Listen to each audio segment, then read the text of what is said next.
If you enjoy the story, give it a like and feel free to leave a comment.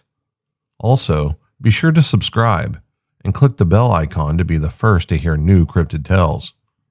I'm always looking for stories to share, so if you've had your own encounter with the unknown, send me an email at cryptidtalesmel@gmail.com. The first occurrences happened in 2016. I had been turkey hunting in an area here in Florida called Green Swamp, WMA, for a couple years. It's not far from my house, about 15 or 20 minutes drive. I knew I needed to get where most hunters wouldn't go. So one morning, in the middle of April, I picked a spot I had not scouted.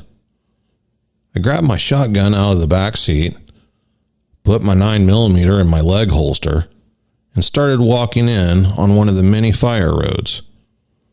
It was cold that morning. I could see my breath in my headlamp beam as I walked in. About a quarter mile down this path, I find a place that seems perfect. Straight ahead is a decent field without a ton of palmettos. To the left, a dense stand of pine trees, and to my right, all the way down this little field of cypress trees. I was excited about this spot, hoping I'd finally bag a turkey. The sun started creeping up, and I noticed a familiar and very unwanted sound coming from my right. It was a wild hog. I unholstered my pistol and listened as it came closer. By the time it was in view, the sun was up enough for me to see that I was dealing with a large black boar. It was only 20 yards away, and I had nowhere to run. That's when I realized something else had the boar's attention. It was staring directly into the field, not moving. I'd never seen anything like it. It was frozen. Then it started cracking its jaws together fast and hard and scraping the ground with its feet. I was sitting with my back against an oak tree and my pistol aimed at this hog's head, and I wasn't paying attention to the field until the hog did what I'd never seen before or since. It started backing up. In an instant, that hog, who was easily one of the biggest I've ever seen, turned and bolted. I was stunned. I realized the woods were silent. No birds, no insects. I heard a whistle. It startled me a bit, but I stood up thinking it was another hunter, and I whistled back. That was a big mistake. The whistle changed into a steady, constant string of notes like nothing I'd heard before. It was eerie, and I could not spot the source. More whistling off to my right in the cypress trees, and it was coming closer. I decided I had had enough of that spot and immediately wanted to get to the car. Forcing my legs to work, I made my way back to the trail. As I stepped out onto the fire trail, I felt exposed and uneasy, so I started moving quickly back to the road.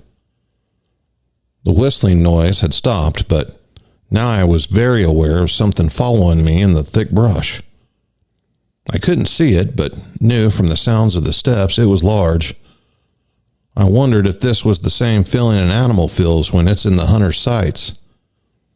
Finally, about 30 yards ahead, I saw the mouth of the trail and I ran full speed towards the area I had parked. Whatever was in the woods was running with me. Its footsteps made heavy, flat thuds as it moved. Twigs and brush snapped, and all I could think was, it's going to get me. Whatever this is, it's going to get me. Finally, the fire trail opened wide to the road. I made it to the driver's side of the car and stopped. I wanted to see what was chasing me. I had a car between me and whatever it was, and my pistol was aimed at the woods, but nothing came out. Instead, from the edge of the pines, the whistling started again. Then it was joined on the other side of the trail by more whistling. I fumbled for the keys, jumped in the car, and tore out of there as fast as I could. I didn't go back there that year. In 2017, I only got a few days off in a row towards the end of turkey season, so I went back to the Green Swamp. I decided to hunt the side closer to the 471 gate on a road called Levee Grade. I had been talking to the guy at the gate, and He told me he had seen 2 birds roost there the night before. He was stuck manning the gate, so he gave me the location on the condition that if I found him, I'd take the smaller one. I agreed and went to the spot on the GPS he marked. As the sun started creeping up, I could see the faint outline of 2 turkeys roosted in a big pine on the edge of the road. I drove past, got out and circled around back to where I could see them, and found a spot to wait. The spot I picked was no more than 60 yards from the road, and the area was thick with palmettos. After I found a little opening and got set up against an oak, I realized this place smelled funny, like hogs and vomit mixed with sewage. The sun was coming up and it seemed like a good spot, so I sat and waited. When it was light enough to see, both birds started gobbling. I started soft calling and one flew down towards me. And when it hit the ground, I realized the palmettos in front of me were too tall to see. I'd been so focused on the birds in the roost that I didn't realize I was in fact in a bad spot. So I decided to get closer to the palmettos and peek over and pray I could get a shot off before the turkey saw me. I got to my knees and raised my head over the palmettos, and I was greeted with the smell of vomit, hog, and sewage again. But this time, so strong it took my breath away. Then something growled. It was loud and low and made everything inside of me vibrate like I was laying chest first on a large guitar amp. I fell backwards and scrambled to the tree I was originally sitting against. My shotgun was at the base of the palmettos, so I stood up and pulled my pistol and scanned the area looking for the sound, but I saw nothing. Nothing moved and all the noise was gone out of the woods. I knew I needed to get out of there, but I was frozen.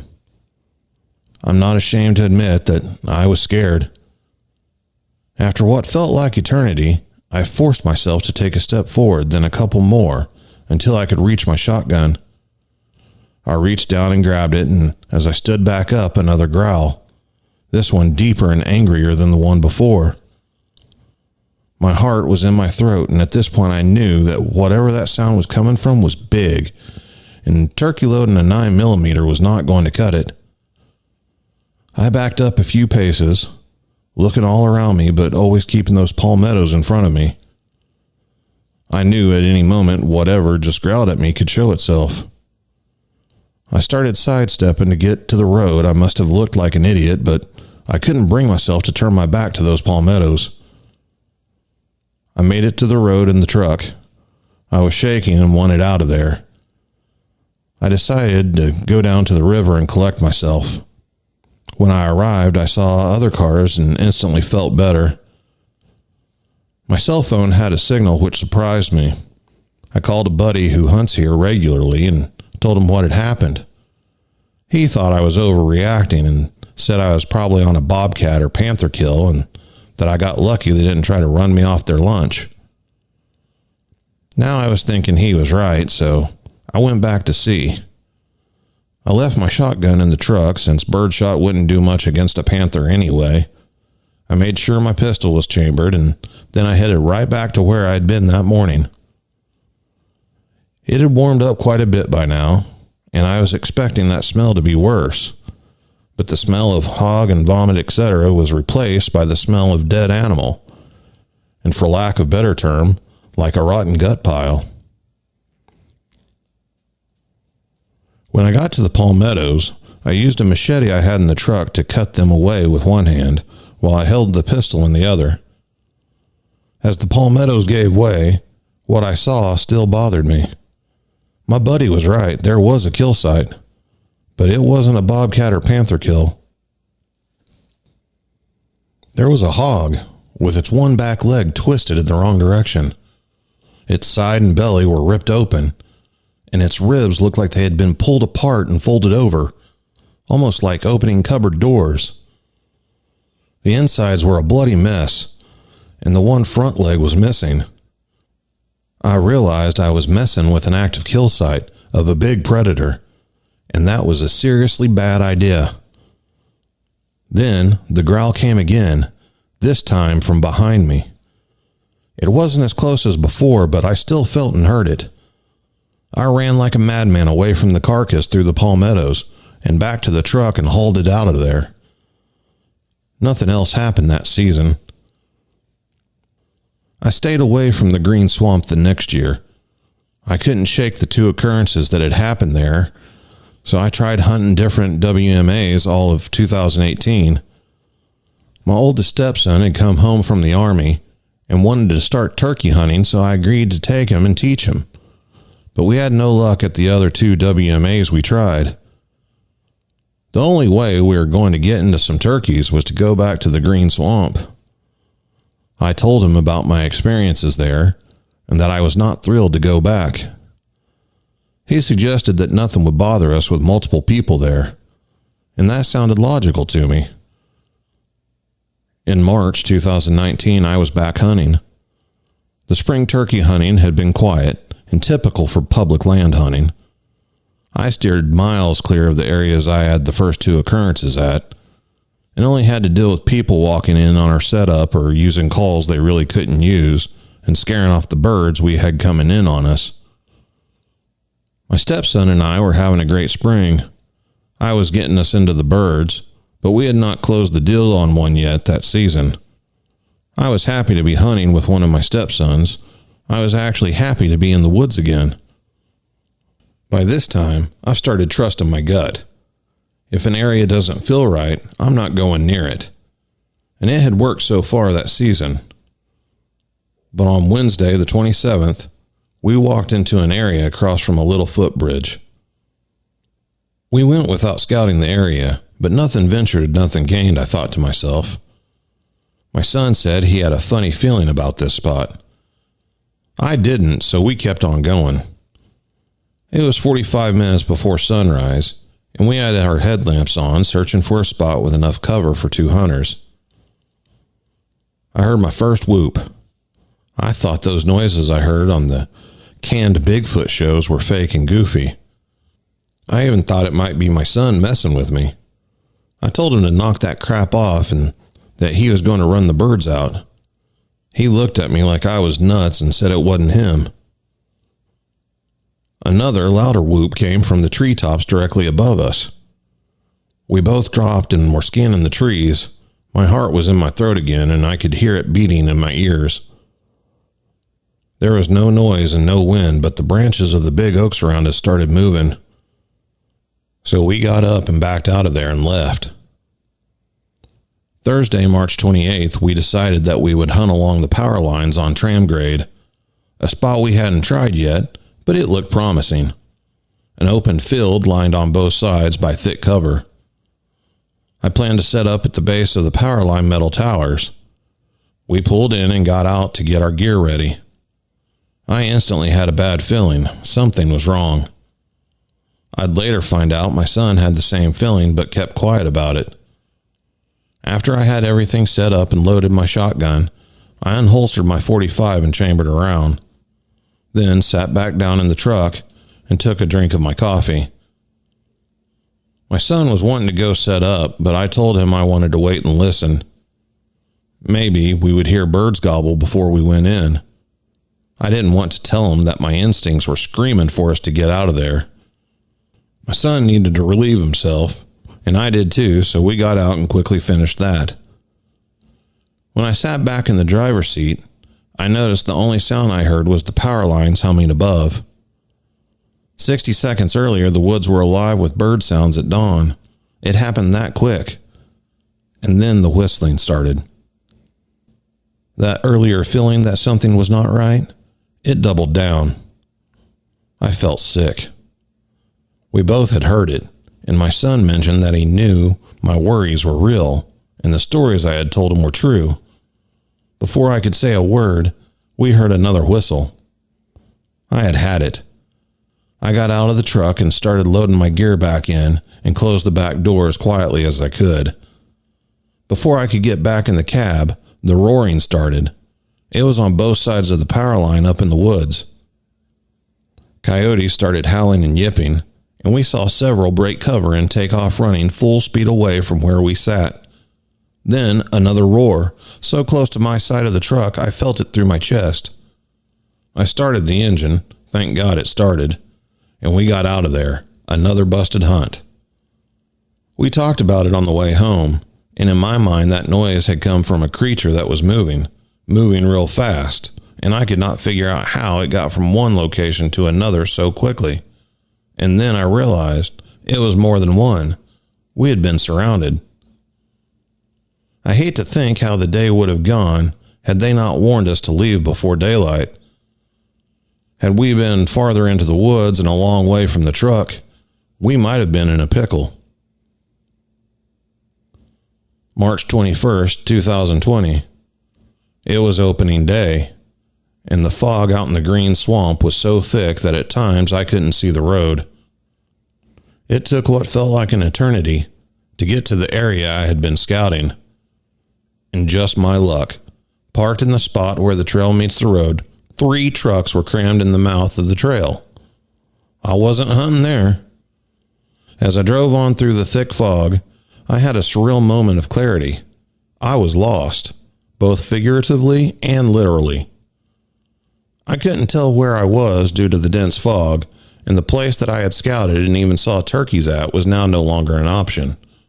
I drove aimlessly down the road and noticed a break in the fog. I decided to turn around there. My headlights made a sweeping arc. I saw a recently burned area. I decided to hunt this area. I found a spot near the edge of the burn. It was a decent-sized pine tree with a firebreak ditch dug across one side. It was perfect. The depth of that firebreak allowed me to sit in a way that my shoulders would be at the same height as the thickest part of the tree. I sat there in dark, waiting on the sun to come up, and praying nothing weird happened to me again. I reflected on the past 6 years and decided, bird or no bird, I was going to have luck today.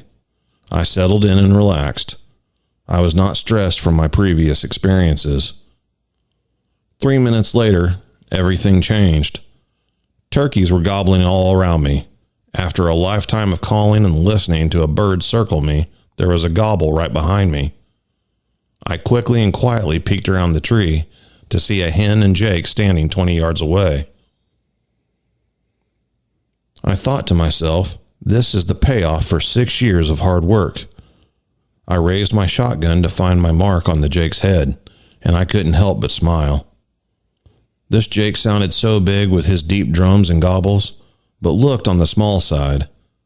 I started to squeeze the trigger when I saw a much bigger and mature gobbler flew down and landed in the same spot. I shifted my aim and rolled him over. I instantly ran to the bird and said a short prayer and gave thanks for the hunt. I lifted the bird and was about to head back to the truck, and from the woods behind me, something I can only describe as terrifying and beautiful all at once happened. Only a short distance away, something started singing. I stood there motionless, listening to this incredibly deep and smooth voice sing. I could make out what sounded like words, but in a language I've never heard before. Then another voice joined in. The only way I can describe the second sound is that it sounded like a didgeridoo. It was deep and humming, but was accented with high notes and pops. I was listening to the same beings that had followed me out of the woods, growled at me, screamed at me, and generally terrified me to the point of nightmares. Yet here they were in the thick woods and singing. After a minute or so, both the voice and the sound stopped.